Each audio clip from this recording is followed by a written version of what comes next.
Mario Kart 8 gives me another reason to dust off my Nintendo Wii U and get back in the bucket seat for some silly action in one of my favourite races. To be honest, this game feels far overdue, but I am glad it's eventually here and just as accessible as ever. You must have played the game on one of Nintendo's consoles or handhelds before, and this one takes ideas from a number of previous games and lets you race over new and remixed tracks of old favourites in full HD for the first time.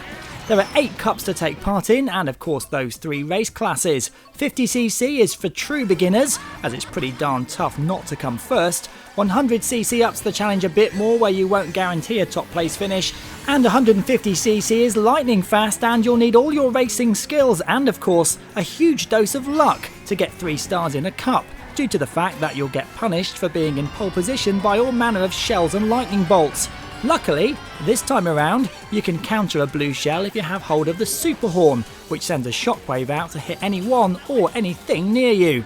Other new weapons include a piranha plant that chomps at everything around you, a boomerang flower, which you lob out in front of you and catch again up to 3 times, and the Crazy 8.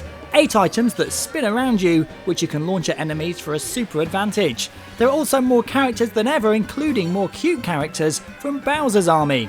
When it comes to how you drive, you can also customise your vehicle this time. Whether you choose a car, a bike or an ATV, each with different handling, you can choose which types of wheels and glider go on top, and this affects how the car moves in terms of acceleration, speed and handling. Just make sure you pull up the stats bar to see how your combination affects your car, or you'll just be guessing. When it comes to advanced techniques such as power sliding, things seem to be simpler this time around. You don't have to flick the stick twice in both directions to get orange flames under your wheels, just make sure you keep sliding until they spark the desired colour. You'll then get a boost when you let go of the jump button. You can also jump over any bumps to get an extra boost of speed. This being the Wii U, you can of course use motion controls, but as always, you'll always get a better response from using buttons. You can also play the game solo on the control pad itself if someone wants to watch TV, however you won't be able to see the minimap as this is no longer part of the main screen.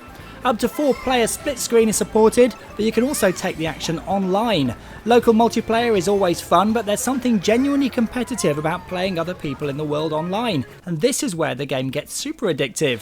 If you fancy it, you can also play around with previous races in MKTV, edit your highlights and upload them to share with everyone else. I'm not exactly sure who'd want to watch this back, but it's there if you want it. Mario Kart 8 once again takes the racing series, adds a few tweaks and creates a masterpiece. My favourite version is still Double Dash on the GameCube, with the extra strategy of picking which weapon to fire by switching characters. But the fact that this is in extra shiny HD with the most user-friendly multiplayer of any of the games makes it a winner. It gets 9 out of 10.